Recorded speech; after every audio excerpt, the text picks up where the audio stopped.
अगर स्टूडेंट इस किताब में हम तेजी के साथ धक्का मारे तो ये किताब ना अपनी जगह से चल देगी। ओके, देखो इस तरीके से चल देगी। तो ये किताब क्यों चली, ये एक बहुत ही अहम सवाल है। तो ये किताब क्या अपने आप चली या इसमें हमने कुछ किया? तो दोस्तों हमने जो कुछ किया है वही है फोर्स। तो आज के क्लास में लोग पढ़ेंगे क्लास 9th साइंस का जो चैप्टर है फोर्स एंड मोशन का सबसे पहला और सबसे जरूरी टॉपिक फोर्स। इसको हम समझेंगे बहुत ही आसान भाषा में और एग्जाम ओरिएंटेड स्टडी मटेरियल के साथ। तो स्टूडेंट आज की क्लास में आप लोग क्या क्या सीखने वाले हैं? आज की क्लास में आप लोग सीखने वाले हैं फोर्स क्या होता है, फोर्स के क्या क्या प्रभाव होते हैं, फोर्स से जो क्वेश्चन आता है वो कैसे लिखेंगे, बैलेंस और अनबैलेंस फोर्स क्या होता है। तो नमस्ते दोस्तों, मैं हूं रविंद्र सिंह और आप देख रहे हैं बोर्डमैन, जहां दिमाग चलता है बोर्ड से भी आगे। और आज की क्लास में हम लोग बहुत ही बेहतरीन तरीके से शुरू कर रहे हैं। तो चलिए स्टार्ट करते हैं। तो स्टूडेंट फोर्स क्या होता है, सबसे पहले इसकी डेफिनेशन को समझेंगे। तो मैं यहां पर बोल रहा हूं कि फोर्स वह बाह्य कारक होता है जो किसी वस्तु की स्थिति, दिशा या किसी वस्तु के आकार को बदल देता है, उसे फोर्स कहते हैं। मैंने क्या क्या लिखा, देखो क्या क्या बोला है बच्चों। एक बाह्य कारक होता है ना, कैसा होता है? बाह्य कारक यानी एक्सटर्नल फैक्टर होता है, ठीक है, बाह्य कारक। एक बात, ये किसी वस्तु की स्थिति, दिशा या उसके आकार को परिवर्तित करती है, उसके आकार को परिवर्तित करता है, परिवर्तित करता है। तो बल क्या होता है ये हमने यहां पर आपको बताने का प्रयास किया है। मतलब बल एक बाह्य कारक होता है जो किसी वस्तु की स्थिति, दिशा या उसके आकार को परिवर्तित कर देता है। अब इसको हम ऐसे समझते हैं, जैसे मान लो कि ये जैसे कोई मान लो पंखा है ना, एग्जाम्पल लेते हैं, वो चल रहा है, घूम रहा है और हमने अपना हाथ लगा दिया। तो पंखा घूम रहा था यानी गति कर रहा था और हमने हाथ लगा दिया तो पंखा रुक गया, यानी उसकी जो स्थिति है वो बदल दी, गति की स्थिति को उसने रेस्ट में ला दिया उस फोर्स ने। अब दिशा, जैसे मान लो कि एक कोई साइकिल इधर जा रहा था पूरब की ओर, या समझना जैसे एक कोई कार है या साइकिल है, कुछ भी मान लो, यहां पर ले लेते हैं कार। ये एक कार है बच्चों, ये इधर की ओर जा रही थी, ईस्ट की ओर चल रही थी, ईस्ट की ओर चल रही थी। अब क्या किया कि इधर हम खड़े थे या कोई बड़ा ऑब्जेक्ट खड़ा था, ये धीरे धीरे जा रही थी, तो इधर से क्या किया, इसको हमने पुश कर दिया तो ये इधर जाने की बजाय ये इधर को लौट गई।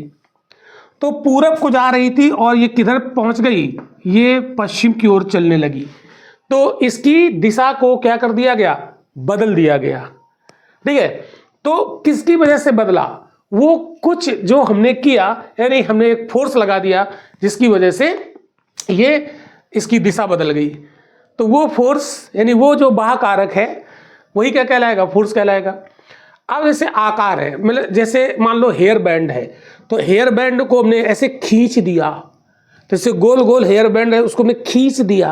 एक कोई रबर बैंड है जो हेयर में लगाते हैं, तो रबर का उसको में से खींच दिया, पुल किया, पुल, तो वो ऐसे उसका शेप बदल जाएगा, लंबा हो जाएगा, है ना, ऐसे शेप बदल जाएगा, बस समझ रहे हो। और अगर कोई बॉल है ना, कोई गेंद है, उसको इसको दबा दिया तो पिचक जाएगी, तो उसका आकार क्या हो जाएगा, बदल जाएगा। तो जो हमने ये बाह्य कारक इसमें अप्लाई किया, उसने उसकी शेप को बदल दिया, है ना, उसकी दिशा को बदल दिया, ओके, और उसकी स्थिति को बदल दिया। तो ये बाह्य कारक ही क्या कहलाता है, फोर्स कहलाता है। इतनी बात आपको समझ में आई? अब आप देखो इसके कुछ दैनिक जीवन में उदाहरण हम देख सकते हैं। जैसे धक्का देने पर कोई ट्रॉली है, मान लो खड़ी है, रेस्ट में खड़ी है, हमने इधर से पुश कर दिया, और जब पुश कर दिया तो वो ट्रॉली क्या हो जाएगी, वो खिसकने लगेगी या गतिमान हो जाएगी, ठीक है। तो हम चाहे पुश करें और चाहे पुल करें, यानी पुश करें या पुल करें, तो उसकी वजह से स्थिति की मतलब वस्तु की स्थिति बदल जाएगी, दिशा बदल जाएगी और उसका शेप भी बदल सकता है। तो फोर्स क्या हो गया, जो फोर्स है अगर इसको शॉर्ट में देखें तो फोर्स क्या है, ये है पुश और पुल। ये फोर्स है, या तो हम पुश करें या पुल करें, पुश करें या पुल करें, ठीक है। तो जब हम ये करेंगे तो उसकी स्थिति बदल जाएगी, उसकी दिशा बदल जाएगी या उसका आकार बदल जाएगा। तो ये पुश और पुल ही क्या है, फोर्स है। जैसे आप किसी ऑफिस में जाते हैं, जो डोर होता है उसे पुश लिखा होता है, पुल लिखा होता है, तो हम क्या करते हैं, जब पुश लिखा है तो मैं इसे पुश कर दिया तो डोर खुल गया, या हम पुल कर खींच लिया अपनी तरफ, पुल कर लिया तो वो खुल गया, डोर ओपन हो गया। तो इसका मतलब जो पुश किया और जो पुल किया, ये है एक बाह्य कारक, ये एक्सटर्नल फैक्टर है जो हमने अप्लाई किया उस डोर पर। तो यही जो बाह्य कारक है वही क्या कहलाता है, फोर्स कहलाता है। यानी फोर्स से हमने दरवाजा को खोल दिया, चाहे तो हम पुश करके खोलें चाहे हम उसे पुल करके खोलें, तो फोर्स क्या है, पुश और पुल है बच्चों, ठीक है। दूसरा उदाहरण, हॉकी की स्टिक गेंद को आगे की ओर मारती है। जैसे हॉकी हम खेल रहे हैं मान लो, ठीक है, और ऐसे ये गेंद है, ऐसे मार दिया, ऐसे करके पुश किया, चली गई, ठीक है, तो आगे की ओर मारती है। तो ये हमने क्या लगाया, फोर्स लगाया बच्चों, फोर्स लगाया। जैसे एक क्रिकेटर है, बैट्समैन है, ऐसे उसने बैट लिया और उधर से बॉलर गेंद फेंक रहा है, तो गेंद उधर से मेरी तरफ आई और हमने उसमें मारा स्ट्रोक, तो वो गेंद बैक हो गई। इसका मतलब उसकी दिशा बदल गई, यानी उसकी दिशा को बदल दिया किसने, बैट से जो हमने फोर्स मारा। ओके, तो ये फोर्स बाहर से अप्लाई किया जाता है, यानी ये बाहरी कारक होता है, ठीक है। बात आपको समझ गया। तो दैनिक जीवन में हर जगह आपको फोर्स देखने को मिलेगा। दरवाजा आप खोलोगे, फोर्स लगाना पड़ेगा। कोई चीज आप लेके जा रहे हो, मान लो कोई बैग लेके जा रहे हो तो उठाओगे, फोर्स लगेगा, ठीक है। तो कोई भी हम काम करें, जैसे हम साइकिल चला रहे हैं, ठीक है, या हम ऐसे पैदल चल रहे हैं, तो हमारे पैरों और इस धरती की सतह के बीच में एक फोर्स लगता है जिसको कहते हैं हम लोग फ्रिक्शन फोर्स। अगर वो ना हो तो हम चल नहीं पाएंगे। इसका मतलब बिना फोर्स के हमारे जीवन में कोई गतिविधि हो ही नहीं सकती है। तो साइंस हमारे हर एक्टिविटीज में इन्वॉल्व होती है बच्चों, ठीक है। तो बिना फोर्स के हमारा जीवन बेकार है। हमारे जीवन में हर जगह फोर्स काम करता है, ये बात आपको समझ में आ गई होगी। अब देखते हैं यहाँ पर कुछ पॉइंट है। जैसे फोर्स की एक बहुत बड़ी खूबी होती है, दिखाई नहीं देता है लेकिन इसका प्रभाव अवश्य देखा जा सकता है। हमें दिखाई नहीं देगा फोर्स, लेकिन जहाँ पर लगेगा उसका प्रभाव हमें दिखेगा। जैसे मान लो हम गाड़ी चला रहे हैं, बाइक चला रहे हैं, तो बाइक के टायर और धरती के बीच में एक घर्षण बल होता है। तो वो घर्षण बल अगर ना हो तो हम बाइक चला ही नहीं पाएंगे। जैसे हम बर्फ़ की सतह पर अगर बाइक चलाएं तो फिसल जाएगी, चलेगी ही नहीं। क्यों बच्चों, पहिया स्लिप करेगा, ठीक है, गिर जाएंगे। इसका मतलब है टायर और उस बर्फ़ के बीच में कोई घर्षण बल काम नहीं किया तो हम गिर जा रहे हैं, स्लिप हो गई गाड़ी। जैसे बरसात में कहीं कीचड़ आता है और उसमें बाइक चला रहे हैं तो पहिया फिसलेगा, इसका मतलब वहाँ पर घर्षण बल नहीं था, तो घर्षण बल नहीं था, पहिया फिसलेगा, हम गिर जाएंगे। इसका मतलब है बल नहीं था तो हम गिर गए, बाइक नहीं चला पाएंगे। तो बल हमारे जीवन में हर जगह काम करेगा। ये आपको देखना है बच्चों कि कहाँ कहाँ बल हमारे जीवन में योगदान देता है, ठीक है। बिना बल के हम कोई काम ही नहीं कर सकते हैं, समझ रहे हो। तो बल एक सदिश राशि है बच्चों, बल एक सदिश राशि, बहुत इंपॉर्टेंट पॉइंट है। बल एक सदिश राशि है। तो सदिश राशि क्या होती है, वैसी राशि जिसको व्यक्त करने के लिए परिमाण और दिशा दोनों की जरूरत होती है। जैसे हमने कहा कि ये कार यहाँ खड़ी है, हमने इसको स्टार्ट नहीं किया, ये रेस्ट में है, और पीछे से हमने इसमें पुल किया, इधर से हमने इसमें धक्का मारा, पुश किया, तो ये हमने फोर्स लगाया किधर को, ईस्ट की ओर। तो जिधर फोर्स लगाएंगे उधर ही की ओर ये कार चलना शुरू कर देगी। तो हम क्या कहेंगे, ये कार अगर पूरब की ओर चल रही तो इसका मतलब हमने धक्का पूरब की ओर लगाया था, यानी फोर्स हमने पूरब की ओर लगाया था। तो हमने इसमें फोर्स पूरब दिशा में लगाया, तो दिशा भी, जैसे मान लो हमने इसमें 2 न्यूटन का फोर्स लगाया, किस दिशा में, पूरब की ओर, तो ये कार किस दिशा में एक्सीलरेट होगी, किस दिशा में त्वरित होगी, किस दिशा में चलेगी, तो वो चलेगी पूरब दिशा में, ठीक है। तो अगर हम कहें कि कोई गाड़ी खड़ी है और हमने उसको पुश किया, तो किधर पुश किया, पूरब की ओर, तो पूरब की ओर चलेगी। पश्चिम की ओर पुश कर दिया तो पश्चिम की ओर चलेगी। ये हमने पुल किया, इसे खींच लिया रस्सी बांध के, तो अगर हमने पूरब की ओर खींचा तो पूरब की ओर खींचेगी, अगर हमने पश्चिम की ओर खींचा तो पश्चिम की ओर चलेगी। इसका मतलब है फोर्स में दिशा भी जरूरत होती है, तो इसीलिए ये एक सदिश राशि है।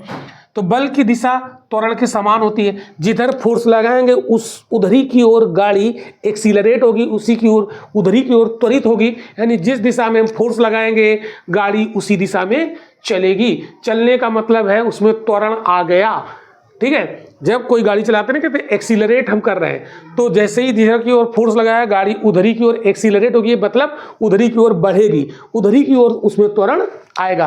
यानी बल की दिशा और त्वरण की दिशा सेम होती है, जिस दिशा में बल लगाएंगे उसी दिशा में गाड़ी आगे की ओर चलेगी, यानी उसी दिशा में त्वरण उत्पन्न होगा।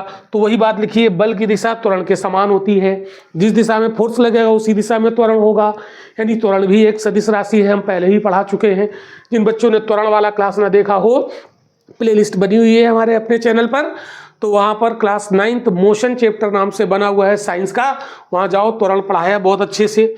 अब देखो, अब ये बल है, बल की यूनिट क्या होती है, तो SI यूनिट होती है न्यूटन और CGS यूनिट होती है डाइन। ये डाइन वो प्रेत आत्मा नहीं है, डाइन, ये डाइन एक इकाई होती है, समझा रही बात, भूत चुड़ैल नहीं है, ध्यान रखना। अब F से इसको निरूपित करते हैं, यानी फोर्स को किससे हम रिप्रेजेंट करते हैं, F लेटर से इसको रिप्रेजेंट करते हैं। जो डाइन होता है छोटी यूनिट होती है, न्यूटन बड़ी होती है।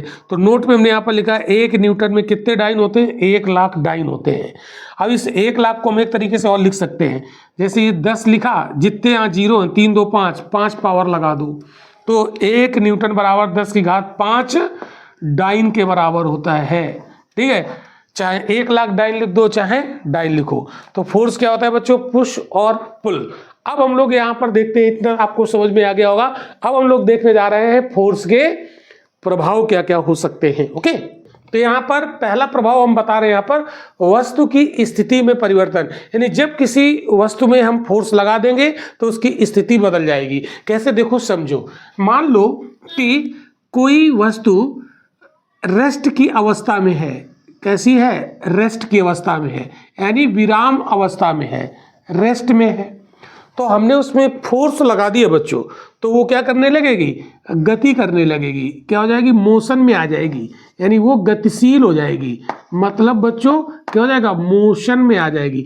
इसका मतलब यहाँ पर हमने क्या लगा दिया, फोर्स लगा दिया, फोर्स लगा दिया ईस्ट डायरेक्शन में, तो पूरब की ओर ये चलने लगेगी। इसका मतलब रेस्ट में थी तो प्रारंभिक वेग इसका 0 था, और जब ये मोशन में आ गई तो इसका प्रारंभिक अंतिम वेग कुछ ना कुछ आ जाएगा, इसमें हो सकता है 10 मीटर पर सेकेंड आ जाए, मान लिया हमने।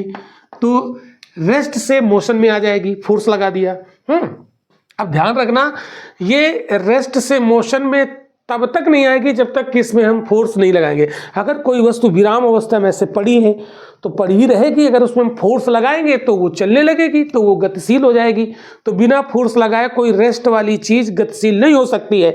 गतिशील अगर हो रही कोई रुकी हुई चीज अगर ऐसे चलने लगी तो समझ लो उसमें कोई फोर्स लगाया गया, और जिस दिशा में चलने लगी, जिस दिशा में वो एक्सीलरेट हुई, तो समझ लो फोर्स हमने उसी दिशा में लगा दिया, ठीक है, अच्छी बात।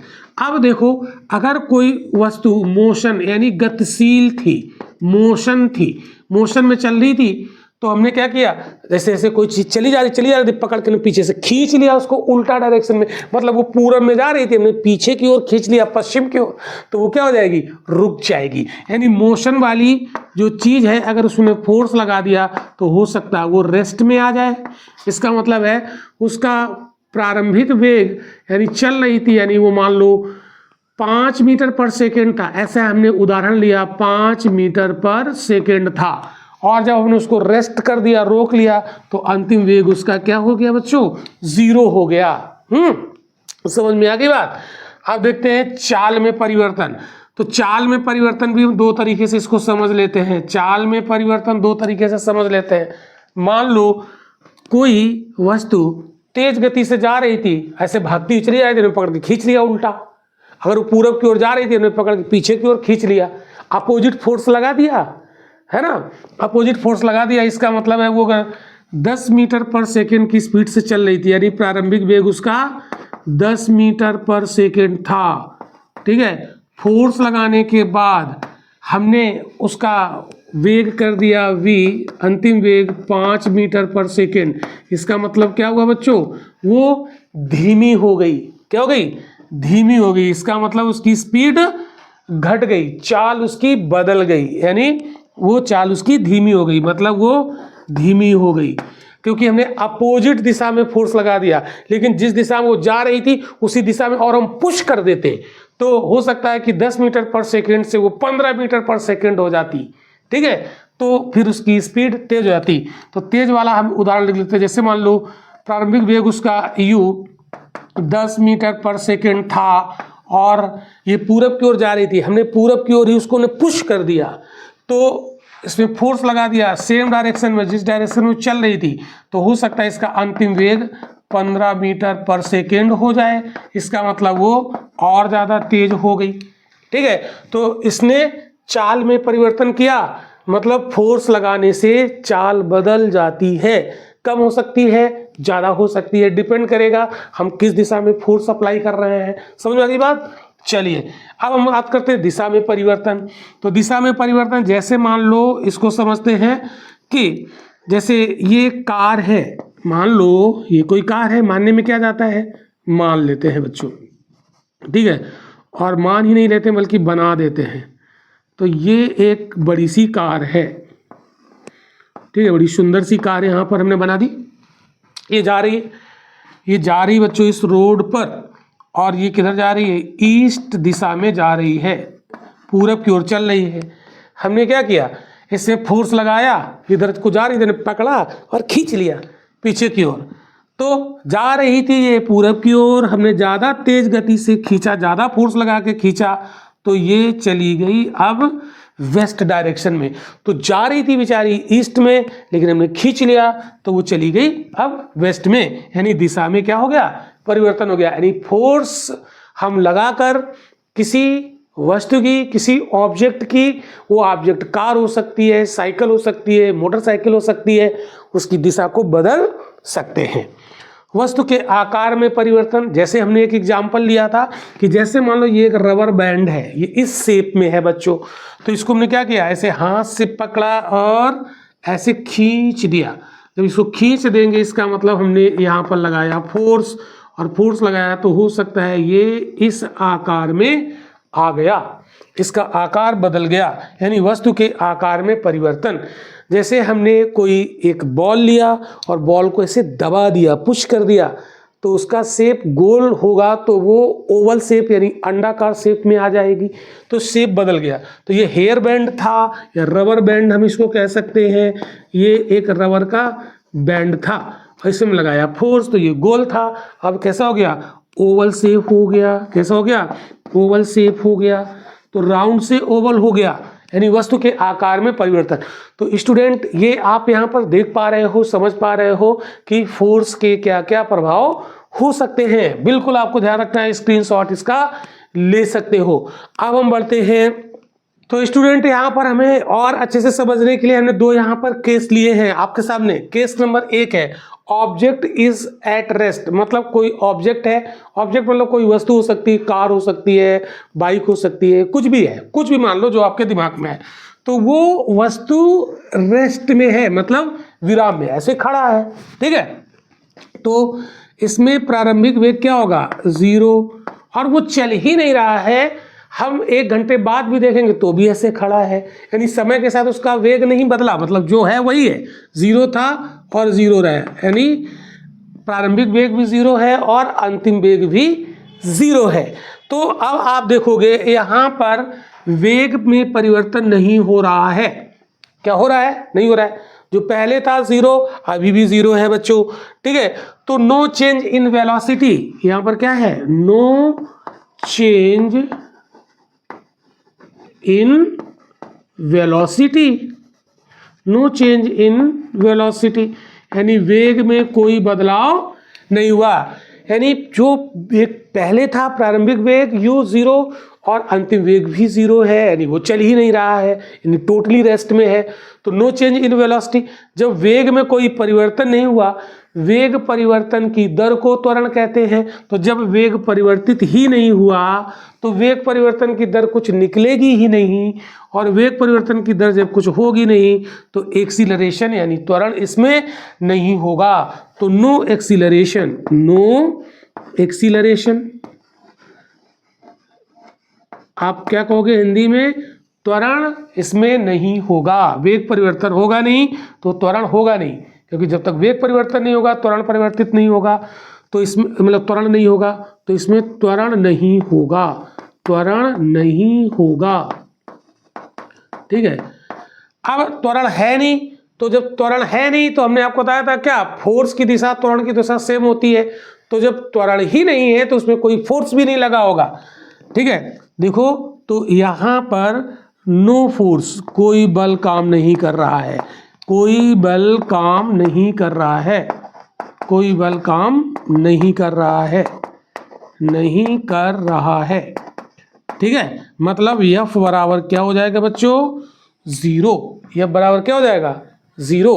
कोई फोर्स यहाँ पर अप्लाई हमने नहीं किया है। तो जब फोर्स लगेगा नहीं तो एक्सीलरेशन भी नहीं होगा।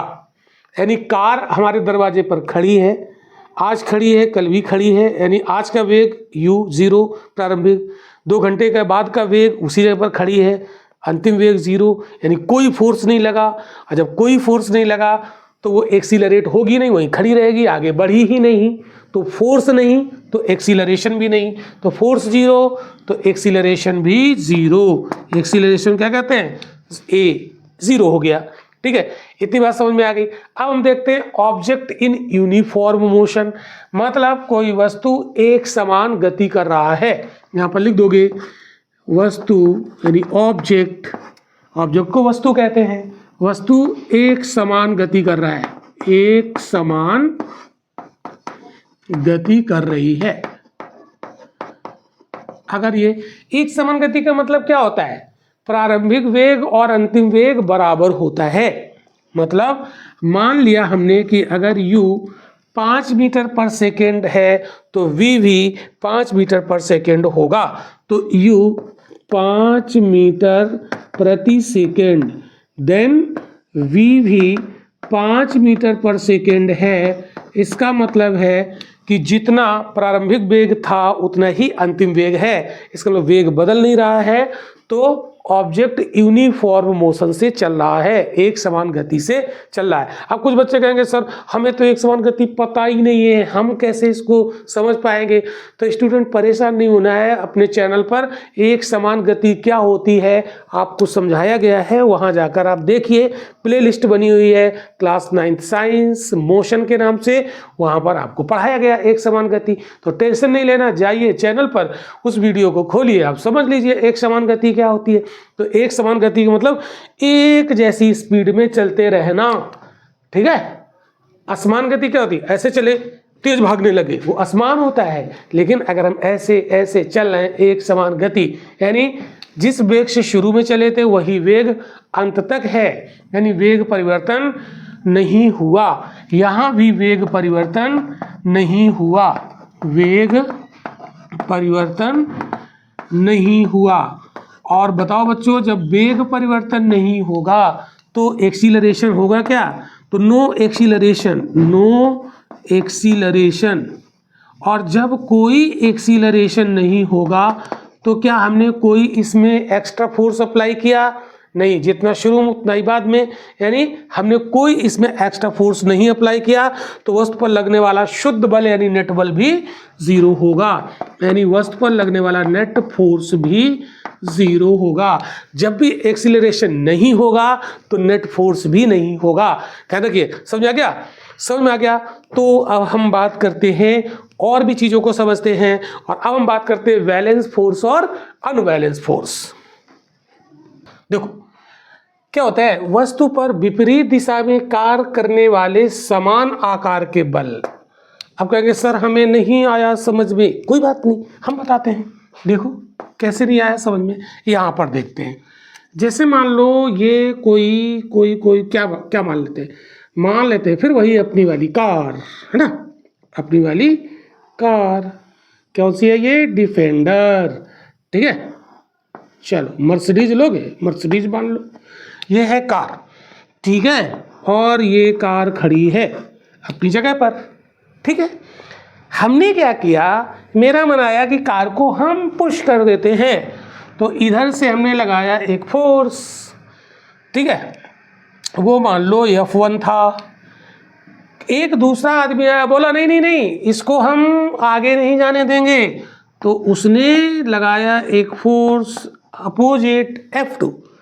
ठीक है, तो अब आप देखो कि जितना फोर्स इसने इधर से लगाया पुश किया, उतना ही फोर्स उसने अपोजिट दिशा में लगा दिया। इसका मतलब है जितना इधर से लगा F1 उतना ही उधर से लगा F2। इसका मतलब है जितना एक साइड से लगाया गया उतना ही दूसरी साइड से लगा दिया गया। ठीक है, तो ये बताओ बच्चों, क्या ये कार अपनी जगह से चल पाएगी? देखो ये यहाँ पर कितना है, F1 बराबर F2, और ये विपरीत दिशा में है। ये किधर की ओर लग रहा है, ईस्ट। ये किधर की ओर लग रहा है, ये वेस्ट की ओर लग रहा है, विपरीत लग रहा है। अब बताओ समझ में आया? वस्तु पर यानी इस कार पर विपरीत दिशा में ईस्ट में है, ये वेस्ट में है।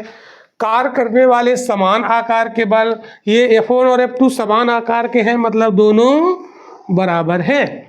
तो ऐसी स्थिति में जितना F1 इधर से लगाया पूरब की ओर, दूसरे आदमी ने F2 लगाया इस कार पर पश्चिम की ओर, बराबर लगाया, विपरीत दिशा में लगाया, क्या ये कार अपनी जगह से चल पाएगी? तो क्या कह रहा है, परिमाण सदैव बराबर होगा। इसका मतलब जितना इसने इधर से लगाया उतना इधर से लगाया, बराबर हो गया। ठीक है, कुल बल शून्य हो जाएगा। हमने बल एक पूरब की ओर लगा दिया और एक पश्चिम की ओर लगा दिया, बराबर लगा दिया।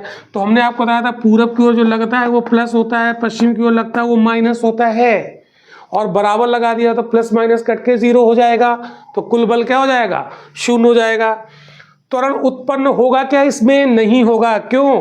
त्वरण तो तब उत्पन्न होता जब ये गाड़ी चलती, ये चल नहीं पाई, अपनी जगह खड़ी रही।